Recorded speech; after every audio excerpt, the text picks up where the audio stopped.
Hour channel Shri World and this is Mani. ఈరోజు మేము కోల్కతాలో ఉన్న కాళీఘాట్ టెంపుల్ వెళ్తున్నాం. కాళీఘాట్ టెంపుల్కి ఇది స్కై వాక్ అనమాట. ఇక్కడ నుండి నడుచుకొని మనం కాళీఘాట్ టెంపుల్కి వెళ్తాం. రండి. ఇక్కడ మీరు చూస్తున్నది కోల్కతా రైల్వే స్టేషన్ అండి. కోల్కతా రైల్వే స్టేషన్లో చాలా నెంబర్ ఆఫ్ ప్లాట్ఫామ్స్ అయితే ఉంటాయి.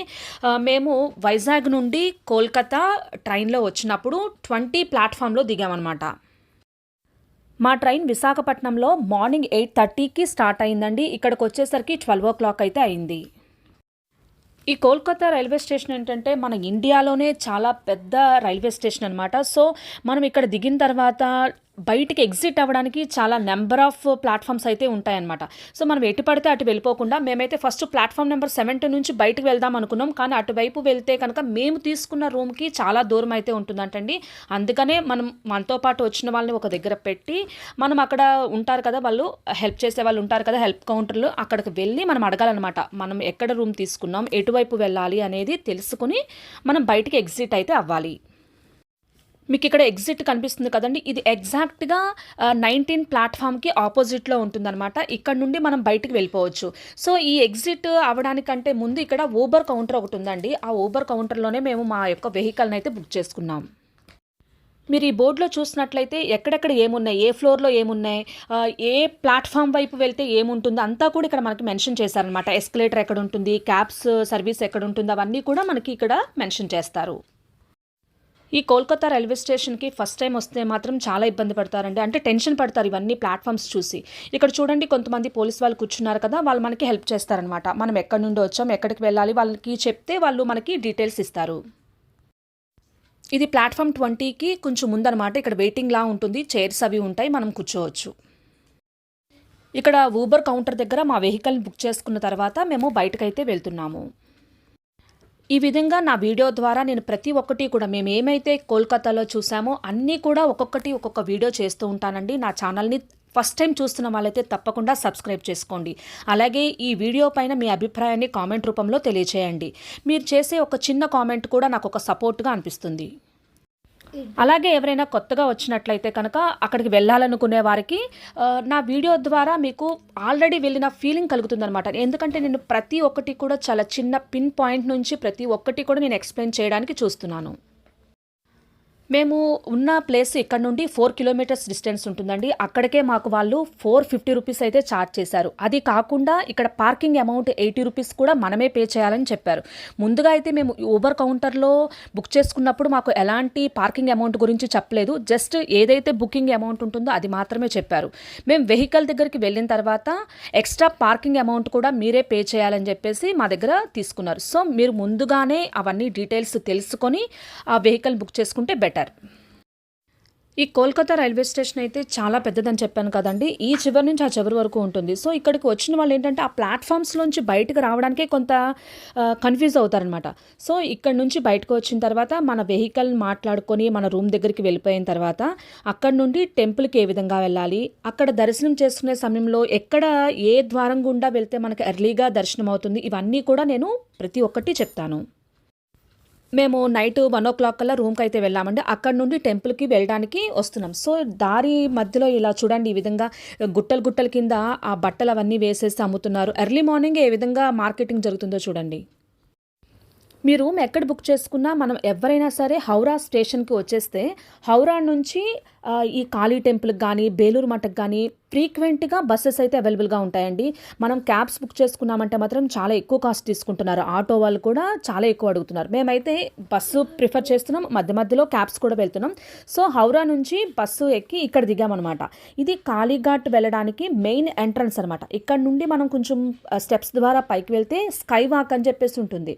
కానీ కింద ఇప్పుడు చూస్తున్నారు కదా, ఈ ద్వారం గుండా కూడా వెళ్తే టెంపుల్ వచ్చేస్తుంది. కొంచెం రద్దీగా ఉన్నప్పుడు మనం ఆ స్కై వాక్ చేసుకుని కాళీ టెంపుల్కి అయితే వెళ్ళొచ్చు. పైగా ఇక్కడ ఏంటంటే రోడ్స్ కూడా కొంచెం అంత నీట్గా ఉండదు. పైగా ఈ డాగ్స్ అని అవి ఇవి ఉంటాయి. మనం ఈ కింద నుండి వెళ్ళడం ద్వారా ఏంటంటే కొంచెం అంతా కూడా అంత క్లీన్గా ఉండదు, ట్రాఫిక్ ఉంటుంది, వెహికల్స్ వస్తాయని చెప్పేసి ఈ విధంగా స్కై వాక్ ద్వారా డైరెక్ట్గా టెంపుల్ దగ్గరికి వెళ్ళడానికి ఈ స్కై వాక్ అనేది పెట్టారు. సో చూడండి, ఇక్కడ నుండి ఇక డైరెక్ట్గా స్ట్రైట్గా వెళ్ళిపోతే మనకి టెంపుల్ అనేది వస్తుంది. మనం ఇక్కడ కాళీమాత టెంపుల్‌కి వెళ్ళేటప్పుడు, ఆ టెంపుల్‌కి సరౌండింగ్స్‌లో ఏంటంటే కొంతమంది పాండాస్ అని చెప్పేసి ఉంటారండి. మీకు దగ్గర నుండి మేము దర్శనం అయితే చేపిస్తాము. మాకు 500, 1000 అమౌంట్ పర్ హెడ్ ఇవ్వండి అని చెప్పేసి అంటారు. కానీ అక్కడికి వెళ్ళిన తర్వాత కొంత మధ్యలోనే ఆపేస్తారనమాట మనల్ని. అంటే ఏదైతే జనరల్ క్యూ ఉంటుందో ఆ జనరల్ క్యూలోనే పంపించేస్తారు. అప్పుడేమవుతుంది, మనం కట్టిన అమౌంట్ కూడా వేస్ట్ అవుతుంది. పైగా ఏదో ఇంత క్యూ ఉంటుంది, అంత క్యూ ఉంటుంది అని చెప్తారు. ఖాళీ టైంలో చాలా తక్కువగానే ఉంటుందండి. కొన్ని స్పెషల్ డేస్ శివరాత్రి గాని, దసరా గాని అలాంటి ఏమన్నా స్పెషల్ డేస్‌లో అయితే కొంచెం ఎక్కువగా జనముంటారు. సో, అలాంటప్పుడు ఏమన్నా అవసరం అవుతుందేమో, కానీ లేదంటే మామూలుగా అయితే చాలా ఫ్రీగానే అనిపిస్తుంది. పాండాస్‌ని వాళ్ళని పట్టుకొని వెళ్తే మాత్రం వాళ్ళు మనల్ని మధ్యలోనే వదిలిపెట్టేసి వాళ్ళు చక్కగా అమౌంట్ అయితే తీసుకొని వెళ్ళిపోతారు. సో, వాళ్ళని ఎవ్వరిని కూడా మీరు అప్రోచ్ అవ్వకుండా మీరే డైరెక్ట్‌గా వెళ్లి దర్శనం చేసుకుంటే బెటర్. మీరిక్కడ చూసినట్లయితే మనం స్కై వాక్ చేసుకొని లిఫ్ట్ ఎక్కి ఇక్కడ కిందకొచ్చేయొచ్చనమాట. లేదంటే మీకు ఫస్ట్ స్టార్టింగ్‌లో చూపించాను కదండీ! కింద నుంచి కూడా వచ్చేయొచ్చని. సో, ఎక్కడి నుండొచ్చినా ఇక్కడికి రీచ్ అవుతామనమాట. ఇక్కడ నుండి మనకి ఒక 100 మీటర్స్‌లోనే టెంపుల్ అయితే ఉంటుంది. ఇక్కడ మీరు చూస్తున్నారు కదా ఫోటోలో, అమ్మవారు సేమ్ డిటో ఇలానే ఇదే విధంగా లోపల మనకి గర్భగుడిలో దర్శనమిస్తారు. అంత పెద్ద బంగారు నాలుకతో అమ్మవారు పెద్ద పెద్ద కన్నులతో చాలా కన్నుల విందుగా అమ్మవారు మనకి దర్శనమిస్తారు. అక్కడ పైన స్కై వాక్ చేసిన తర్వాత ఈ విధంగా ఎస్కలేటర్ ద్వారా అయినా కిందకి దిగవచ్చు, లేదంటే లిఫ్ట్ ద్వారా అయినా కిందకి దిగి ఇక్కడ నుండి మనం నడుచుకుంటా వెళ్తే మనకి ఇక్కడ కొబ్బరికాయలు కానీ లోపల పూజా సామాగ్రి ఏవైతే కావాలో అవన్నీ కూడా మనకి ఇక్కడ కనిపిస్తాయి. ఈ షాప్స్‌లో ఉన్న వాళ్ళు ఏంటంటే ఇక్కడ మా దగ్గర ఏమన్నా తీసుకోండి, మీకు చెప్పులు అవి ఇక్కడ పెట్టుకోవచ్చు, లోపల వెళ్ళాలంటే మీకు ఇబ్బంది అవుతుంది అని చెప్పేసి అడుగుతారు. కావాలంటే మీరు ఎవరైనా చెప్పులు ఆ షాపుల దగ్గర పెట్టేసుకొని వాళ్ళ దగ్గర ఏమైనా కొబ్బరికాయలు అవి తీసుకొని వెళ్ళొచ్చు. ఇది చూసినట్లయితే ఇది ఎంట్రన్స్ 1 అనమాట. ఇక్కడ నుండి వెళ్తే కూడా లోపలికి దర్శనానికి వెళ్ళొచ్చు. అయితే ఈ టెంపుల్ చుట్టూతా కూడా నేను చూసినంత వరకు ఒక 8 ద్వారాల దాకా ఉన్నాయన్నమాట. ఒక్కొక్క ద్వారం గుండా కూడా వెళ్ళి దర్శనం చేసుకోవచ్చు. గేట్ నెంబర్ 2 దగ్గర నుంచి వెళ్తే మాత్రం మనం లోపల వరకు అమ్మవారి లోపల తాకేంత వరకు కూడా వెళ్ళొచ్చు. మిగతా ద్వారాల గుండా నుంచి వెళ్తే కొంచెం సైడ్ నుంచి వచ్చేస్తాము. సో, కాళీఘాట్ టెంపుల్‌కి వెళ్ళిన వాళ్ళు ఎవరైనా సరే ద్వారం 2 నుంచి వెళ్తే మాత్రం తప్పకుండా అమ్మవారి దగ్గర వరకు వెళ్ళి అమ్మవారిని తాకి దర్శనం చేసుకుంటారు. మేమైతే ఇక్కడ ఒక షాప్‌లో పూజా సామాగ్రి తీసుకున్నామండి. వాళ్ళ దగ్గరే మా చెప్పులు అవన్నీ కూడా పెట్టేసి మేము దర్శనానికి వెళ్ళాం. మేము తీసుకున్న దాంట్లో అక్కడ చూస్తున్నారు కదా, మందార పువ్వులు, కొబ్బరికాయ ఇవన్నీ కూడా ఇచ్చి మాకు ఆ పూజా సామాగ్రి ఇచ్చారు. ఆ బుట్ట మొత్తం కాస్ట్ వచ్చేసి 150 రూపీస్. సో, ఈ విధంగా లోపలికి వెళ్ళి ద్వారం 2 గుండా వెళ్ళి మేము దర్శనం అయితే చేసేసుకొని బయటకు వచ్చామండి. మేము ఎర్లీ మార్నింగ్ వెళ్ళడం వల్ల మాకేంటంటే ఒక 3-4 టైమ్స్ కూడా దర్శనం అయింది. తర్వాత 10:30 తర్వాత నుంచి జనాభా కూడా ఎక్కువైపోయారు. మేము అప్పుడు వచ్చినప్పుడు చూడండి చాలా తక్కువగా ఉన్నారు కదా! అందుకని మేము ఏం చేసామంటే అక్కడక్కడే ఒక 3-4 టైమ్స్ లోపలికి వెళ్ళి దర్శనం అయితే చేసుకున్నాం. అయితే ఆలయం లోపల సరౌండింగ్స్ అంతా కూడా చూడండి ఎంత బాగున్నాయో, చాలా నీట్‌గా పెట్టారు. ఈ వీడియోని ఎక్కడా కూడా స్కిప్ చేయకుండా అయితే చూడండి. ఎందుకంటే నేను ప్రతి ఒక్కటి కూడా వీడియో తీసి పెట్టాను. అలాగే ఈ టెంపుల్ లోపల ఏ విధంగా అయితే చూపించానో అలాగే బయటకు వచ్చి మొత్తం ఎన్ని ద్వారాలైతే ఉన్నాయో మొత్తం ఆలయ ప్రాంగణం బయట ఆవరణం అంతా కూడా ఇప్పుడు మనకి తిరుపతిలో తిరుమాడ వీధులు అంటారు కదా, అలాగే ఈ ఆలయానికి ఉన్న మాడ వీధులంతా కూడా చక్కగా తిరిగి ప్రతి ఒక్కటి నేను చూపించాను. సో, మీరు వెళ్ళకపోయినా వెళ్ళిన ఫీలింగ్ అయితే కలుగుతుంది ఈ వీడియో ద్వారా. లోపల ఉన్న మెయిన్ కాళీమాతని మనం దర్శనం చేసుకుని బయటకు వచ్చిన తర్వాత ఇంకా ఇక్కడ చుట్టూతా కూడా ఈ ఆలయ ప్రాంగణం చుట్టూతా కూడా చిన్న చిన్న గుళ్ళు ఉంటాయి. అవన్నీ దర్శనం చేసుకుని ఇక్కడ ఎవరైనా దీపం వెలిగించాలనుకుంటే దీపం వెలిగించవచ్చు, అగరబత్తులు వెలిగించవచ్చు.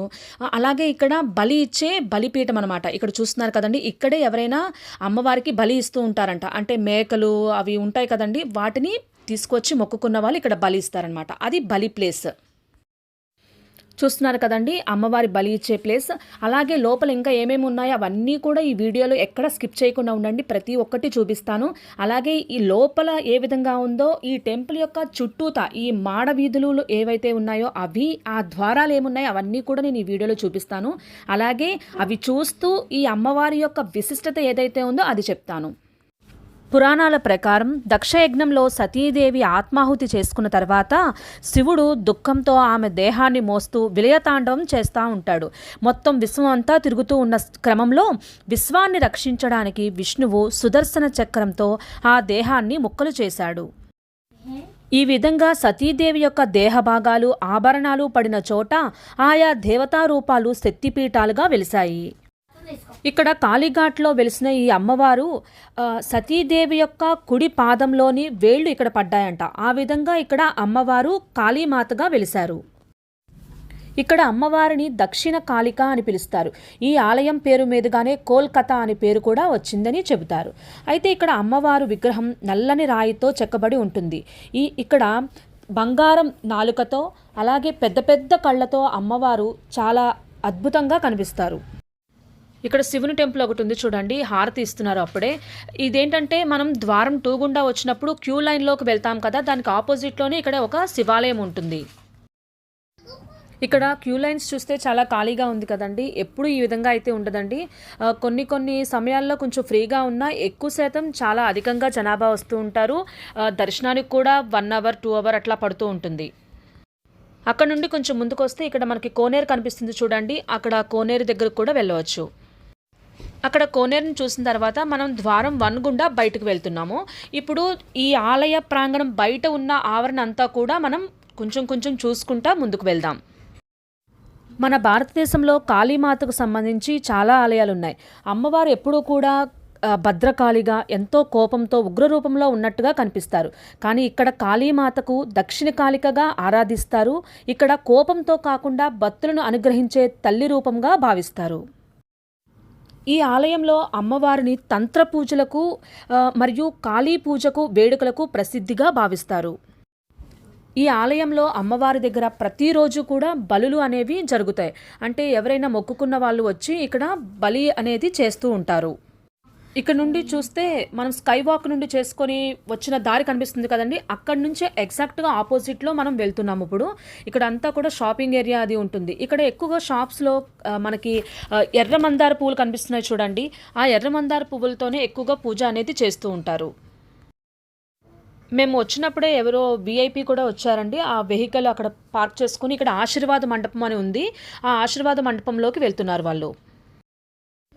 మీరు ఇక్కడున్న షాప్స్లో చూసినట్లయితే ఎక్కువగా మనకి ప్రసాద రూపంలో పేడ అనేది ఇస్తూ ఉంటారు. ఆ స్వీట్ చక్కగా మంచి పాలతో చేసి చాలా టేస్ట్ అయితే చాలా బాగుంటుందండి. అక్కడ మనం ఆ ప్రసాదం తీసుకొని లోపల అమ్మవారికి సమర్పించిన తర్వాత మనం ఇంటికి తీసుకువెళ్ళి అందరికీ పంచుకోవచ్చు. చూస్తున్నారు కదా, ఈ టెంపుల్కి చుట్టుపక్కల అంతా కూడా ఈ విధంగా ప్రసాదంకి సంబంధించిన దుకాణాలే కావచ్చు, పువ్వులు పళ్ళు అలాంటి దుకాణాలు కూడా ఉన్నాయి. ఈ ఆలయం 1570వ సంవత్సరంలో వెలుగులోకి వచ్చింది అంటారు. అప్పటి నుండి భక్తులకు కొంగు బంగారంగా నిలిచిందని చెబుతారు.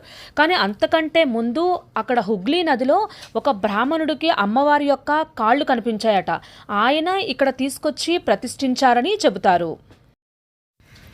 ఏ ఆలయాల్లో చూసినా కాళీమాత ఎక్కువగా నలుపు రంగులోనూ నీలపు రంగులోనూ ఉండి కాళీమాత జ్ఞానాన్ని మోక్షాన్ని ప్రసాదించే తల్లిగా భక్తులచే పూజింపబడుతూ ఉంటుంది.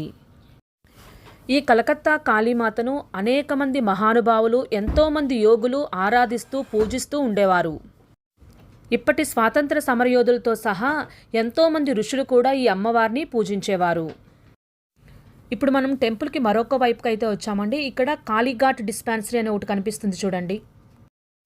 ఇక్కడకు వచ్చే భక్తులకు కానీ స్థానికులకు కానీ ఏదైనా ప్రమాదం జరిగినప్పుడు లేదా అనారోగ్య సమస్యలు వచ్చినప్పుడు ప్రథమ చికిత్స ఇక్కడ చేస్తారు. ఈ ఆలయంలో ఉదయం 5 గంటల నుండి మధ్యాహ్నం 2 గంటల వరకు, అలాగే సాయంత్రం 5 గంటల నుండి రాత్రి 10:30 వరకు కూడా మనం దర్శనానికి వెళ్తూ ఉండొచ్చు. ఆ టైం వరకు ఓపెన్ చేసి ఉంటుంది టెంపుల్. మనం ఇక్కడ టెంపుల్కి వెనక సైడ్కి అయితే వచ్చేసామండి. ఇక్కడ చూడండి, అమ్మవారి యొక్క నాలుక బయటకు ఉండి పెద్ద పెద్ద కళ్ళుతో ఉన్న విగ్రహాలను కూడా అమ్ముతున్నారు. మనం ఇక్కడ అమ్మవారి ప్రసాదంగా తీసుకోవాలనుకుంటే ఇక్కడ షాప్స్లో పేడ అని చెప్పేసి అమ్ముతున్నారు అన్నాను కదండి, అది ½ kg వచ్చి 400 రూపీస్ అయితే ఛార్జ్ చేస్తున్నారు. ఇక్కడే మేము ఆ ప్రసాదం అయితే తీసుకొని అమ్మవారికి సమర్పించేసి వచ్చామన్నమాట. ఫస్ట్ టైం మామూలుగా కొన్ని కొబ్బరికాయ అవి తీసుకొని వెళ్ళి అమ్మవారి దర్శనం అయితే చేసుకున్నాము. సెకండ్ టైం వెళ్ళినప్పుడు ఈ ప్రసాదం తీసుకువెళ్ళి అమ్మవారికి సమర్పించి వచ్చాము. ఈ విధంగా అమ్మవారిని అయితే 3 టైమ్స్ మేము దర్శనం చేసుకున్నాం. మనం ఎక్కడి నుండి అయితే బయట స్టార్ట్ చేసామో అక్కడికైతే వచ్చామండి. ఇది ద్వారం నెంబర్ 2. మనం బయట అంతా చూసుకొని మళ్ళీ ద్వారం 2 దగ్గరికి వచ్చాం. ఇక్కడ చూసారా, ఇప్పుడు ఇందాక మేము వెళ్ళినప్పుడు ఫస్ట్ వెళ్ళినప్పుడు అయితే క్యూ లైన్లో ఎవరు జనం లేరు. ఇప్పుడు ఈ ద్వారం 2 గుండా వెళ్ళినప్పుడు చూడండి, ఇక్కడ క్యూ లైన్ కనిపిస్తుంది కదా, అక్కడ నుండే ఆ క్యూ లైన్ ద్వారా లోపల ఉన్న అమ్మవారిని దర్శనం చేసుకోవడానికి అయితే వెళ్తున్నారు.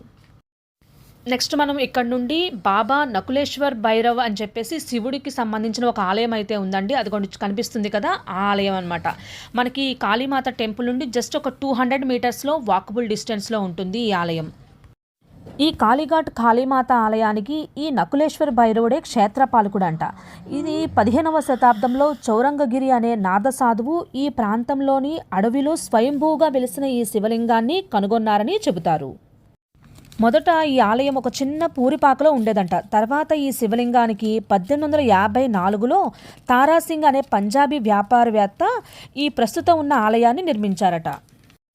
కాళీమాత కాళీ ఆలయాన్ని దర్శించుకున్న తర్వాత ఈ నకులేశ్వర్ భైరవుని దర్శించుకోవడం ఆచారంగా వస్తోంది. ఇక్కడ శివలింగానికి అభిషేకం చేస్తే కోరికలు నెరవేరుతాయని భక్తుల యొక్క విశ్వాసం. చూసారు కదండి, కోల్కతాలో ఉన్న కాళీమాత ఆలయం యొక్క విశిష్టత మొత్తం చుట్టూతో చూడవలసిందంతా కూడా. అలాగే ఈ నకులేశ్వర ఆలయానికి సంబంధించిన ఫుల్గా డీటెయిల్డ్గా నేను వీడియో అయితే చేసి మీకు అందించాను. ఈ వీడియో పట్ల మీ అభిప్రాయాన్ని నాకు కామెంట్ రూపంలో తెలియచేయండి. మనం ఈ 2 టెంపుల్ని దర్శనం చేసుకున్న తర్వాత మనం ఎక్కడికైతే స్టార్టింగ్ వచ్చామో అక్కడే నిలబడితే మనం వెళ్ళడానికి బస్సెస్ కానీ లేదంటే క్యాబ్స్ కానీ అవైలబుల్గా ఉంటాయి. స్టార్టింగ్లో స్కై వాక్ చేసుకుంటూ పైనుండి వెళ్ళడం అయితే నేను వీడియోలో చూపించాను కదండి. ఇప్పుడు కింద నుండి వెళ్తే ఏ విధంగా ఉంటుందో కూడా మీకు నేను చూపిస్తాను.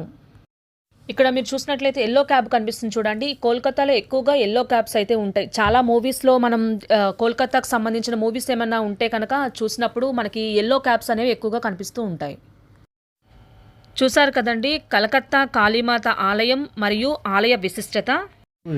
ఈ వీడియోని ఫస్ట్ టైం చూస్తున్నట్లయితే నా ఛానల్ని తప్పకుండా సబ్స్క్రైబ్ చేసుకోండి. అలాగే లైక్ చేసి కామెంట్ చేయండి.